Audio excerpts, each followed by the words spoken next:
The young players we signed during last season are now starting to come in, and some of them are looking very promising. Among them are Gilvan, Miguel Angel, Federico Lazzaroni and Miguel Almendra.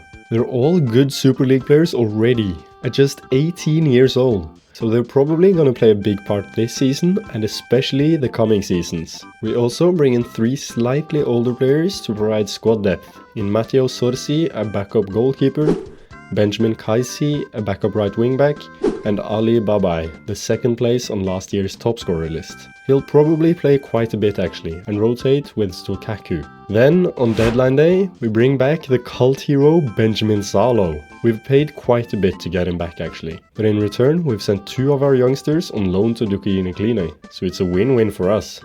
Now, it's time for the champions!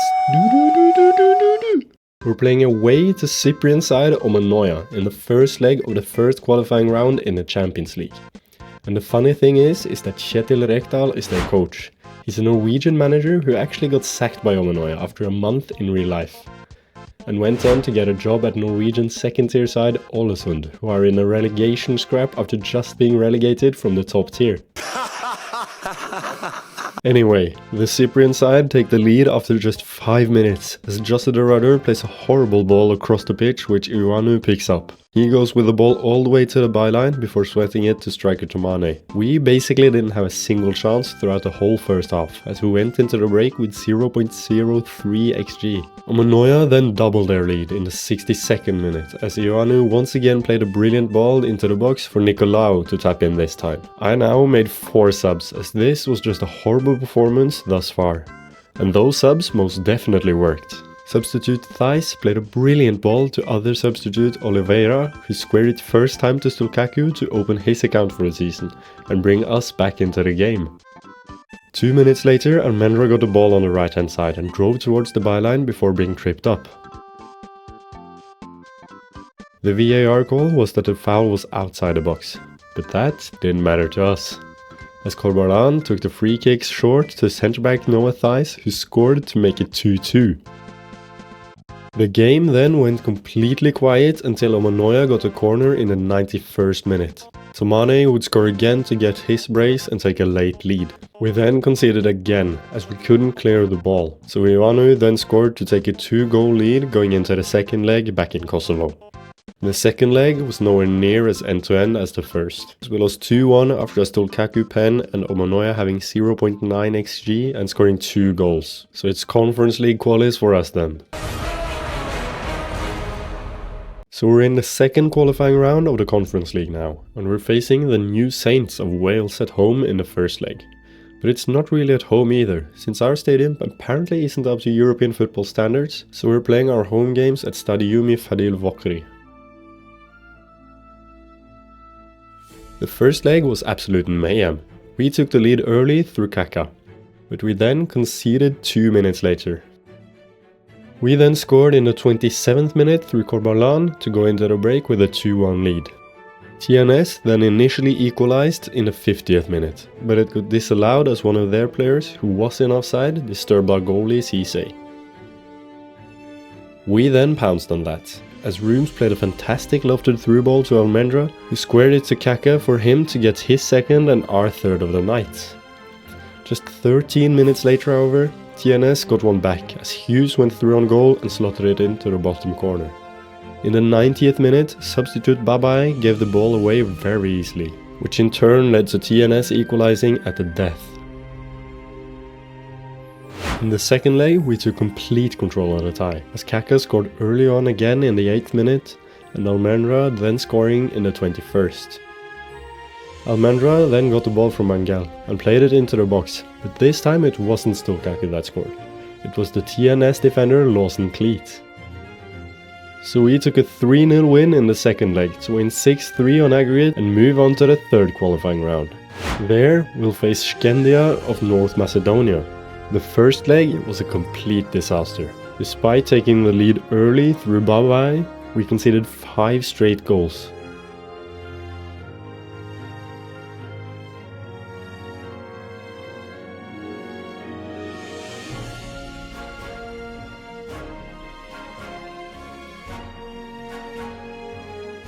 before eventually getting a consolation goal in the 95th minute through Babae again. So we're 5-2 down going into the second leg at home in Kosovo. We had plenty of chances in the second leg, but only managed to score one, which was a pen dispatched by Korbalan. We really ruined our chances in the first leg and didn't really have a chance to make up for it in the second. So we're out of Europe once again. In between the two legs against Skandia, we also had a Kosovan Super Cup final against Rahoveci 74. I played a completely rotated side to be fit for the second leg against Skandia, but we did actually manage to be competitive. Despite a hat-trick from Lukaku, we did lose 5-4 after an end-to-end game. As for the other teams in Europe, none of them managed to do all too much either. Rahoveci 74, the winners of the cup, lost 6-3 on aggregate to Irish St. Pat's Athletic. Balkani lost 5-3 on aggregate to Finnish side Mariehamn, but Drita actually went through a round. They won 9-2 on aggregate against Montenegrin side Desic after Arbmanai scored 6 goals in the second leg. They then impressively drew away to Polish side Pogon, but then lost 4-1 in the second leg at home. So once again, no European football for any Kosovan team. We do stay at the same spot in the coefficient rankings though, so that's at least something, not dropping further down despite having horrific qualities in Europe. We started the league season rather badly, as we drew 2-2 away to newly promoted Pristina Array. The 2 goals were something positive to take with us though, as Ali Babae scored his first league goal for us in his first league game, and the same with Gilvan, only that his was a clutch goal and an absolute screamer. Korbalan then followed that up by scoring this in the very next game against Dukaini Kline, where we picked up our first 3-pointer of the season. We then won just one of our next 3 games, so I decided to change a couple of things with the tactic.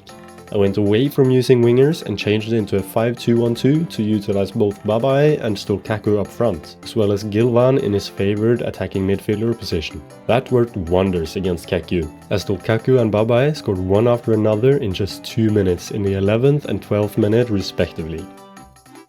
They went on to get a brace each, and Gilvan also joined the fun with a goal.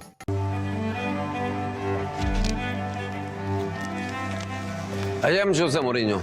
That win means we're set in 5th, already 5 points off the top, so hopefully the tactical change can give us a boost in performances. We then won 3 of our next 5 games, where we beat Malisheva 3-1, Velisnimi 2-1 and Jelani 3-0. But we lost 1-0 to Drita and 2-0 to Balkani. Those games were crucial to avoid losing, as Drita and Balkani are the teams we're fighting with at the top. So after 11 games played, we're in 3rd, tied on points with Liria in 4th and Pristina and Ferencváros not far behind. There is also a 7-point gap up to Drita in 1st, so it'll be very hard to catch up to them. As you may have seen, we have advanced from the second round of the cup against second tier side Suareka. We won 5-1 in the first leg, so I decided to play with a completely rotated side for the second. Youngster Roberto scored a brace, and Salo scored one as well, but in the end we lost 4-3, but won 8-5 on aggregate to secure our place in the 3rd round. Our form continued to be very inconsistent, as we won just 3 of our next 7 games. A couple of them were really frustrating as well, like this one against Pristina. We equalized in the 91st minute, and then scored what we thought would be the winner, but it was just about offside.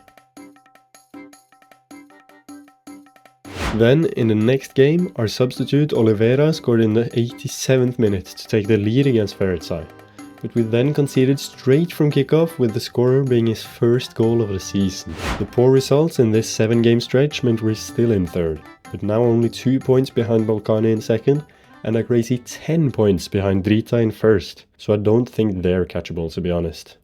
We have once again advanced in the cup, as we beat Malisheva 4-3 on aggregate. In the first leg we drew 2-2 after an early goal from Korbalan and a screamer from range by Jose Dorado. And in the second leg we won 2-1 after 2 headed goals from Lukaku and Gilvan respectively. A few days later we got 8 players through the doors as the January window opened. 2 of them were quite horrible signings, to be honest, but you do have to take a few risks to find the diamonds. But the other 6 were already great players despite their young age. Manuel Suestas would take one of the centre-back spots in the team, Jorge Cabral would take Kaká's spot on the left wing as the Brazilian was out for 3 to 4 months. Juan Jose Cardozo and Liedson would rotate in the center mid spot, and Gabriel Rodriguez and Jeremy Suarez would take Corbalan and Stolkaku's spots in the team respectively, as Corbalan was injured and Stolkaku wasn't really performing too great. And oh my, would I go on to be happy with those decisions. We started to play some brilliant football as we just kept winning games. In the 19th league game of the season, Rodriguez and Liedson both scored on their debuts as we won 3-2 against Vrstia. Then we faced Drenica in the quarterfinal of the Kosovan Cup.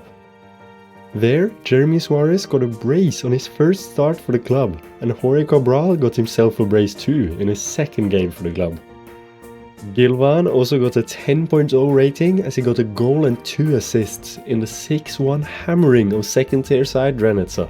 Jorge Cabral continued his insane form as he got a brace and an assist in the space of 7 minutes against Veronikele 74. That would get him a 9.8 rating and man of the match in the 4-0 victory. We then won 1-0 against Kekju, 2-1 against Malisheva and 3-1 against Drita in 3 very close games. The next game and the 24th league game was at home against Velesnimi. The guests took an early lead, but Suarez equalized in the 17th minute. We then should have had a pen in the 52nd, but it wasn't given. A penalty or... Yeah, but every fucking time we get penalty, they don't give us penalty. This, against Sunderland, we get penalty, they don't give. And this time also, before I hit the ball, he'll shoot my leg. And the referee, they're like, they don't have eyes. What the fuck? But Gilvan thankfully gave us the lead 15 minutes later. Suarez then got his second of the night in the 74th, before getting a third in the 91st minute. Right after that, he got an assist to Gilvan to make it 5-1. Nea Nui then scored this outrageous free kick to get a consolation goal for Velesnimi, before Suarez once again scored to make it 4 goals and an assist in a single game. And also, that game had 4 goals in 90 plus minutes. That's unheard of. We then continued our winning streak by winning 4-1 against Jelani, which means we're in second and just 4 points off Drita in first. That gap has gone down massively in the past 4 months. After our win against Drenica in the Kosovan Cup quarterfinal, we're up against Balkani in the semis. We conceded very early in the first leg, as our left side was wide open for some reason. We then had a shot blocked on the line, as well as a goal disallowed.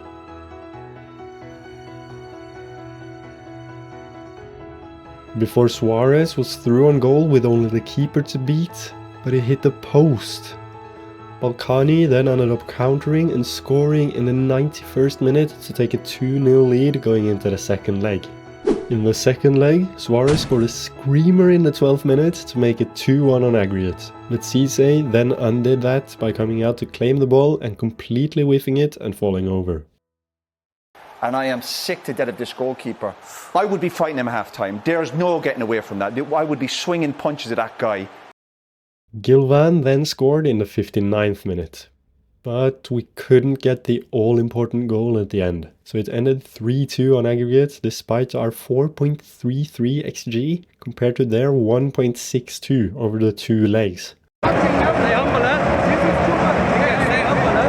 next game was against Pristina at home. We took an early lead through Almendra before conceding a pen straight after. But Cisse saved it. It's his job, isn't it? That's his job to make saves. Pristina then got their equalizer right before the break, as our old player Minho got the assist. Straight after the break though, Cardozo did this. But we once again conceded, as Limani was left unmarked and scored to make it 2-2. We conceded again in the 68th, but we got a pen in the 83rd, which is never a pen by the way. But Corbalan scored it to equalize. Liedson then gave the ball away completely unprovoked, which Pristina scored from. But there would be yet another twist, as Gilvan scored right at the death to make it a 4-4 draw in a ridiculous game. We then drew 2-2 against Ferritsai in the next game, which means there's still a 4-point gap up to Drita, as they've also drawn their last 2 games. so it's still possible. The third last game of the season is at home against Liria, and turned out to be a game which can only be described as idiotic. We took the lead after under a minute through Cabral. Liria equalized 3 minutes later. We then took the lead again 2 minutes later in the 6th minute. But Liria equalized again 2 minutes later in the 8th. Right before the break, Almendra picked up a loose ball and smacked it into the top corner. But Liria equalized straight after once again. And right after the break, Liria scored to take the lead for the first time in this game. But we would hit back not long after, as Gabriel Rodriguez got an assist to the assist with a backhand pass.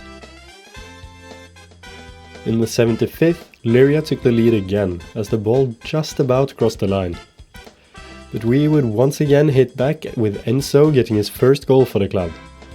He then scored again a minute later to take the lead. Liria then obviously hit back and scored 3 minutes later, but Enzo would be involved in the play again, as Almendra scored from this insane pass to take the lead 7-6.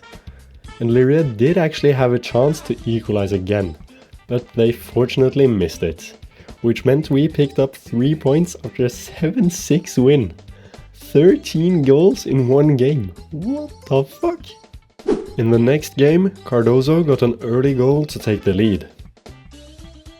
But Trepka 89 equalized in the 30th.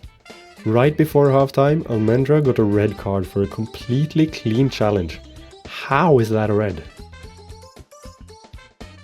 We did manage to hold on for the rest of the game to get a 1-1 draw. That does also mean that Drita have won the title. But then again, we have actually secured the second place and European football once again.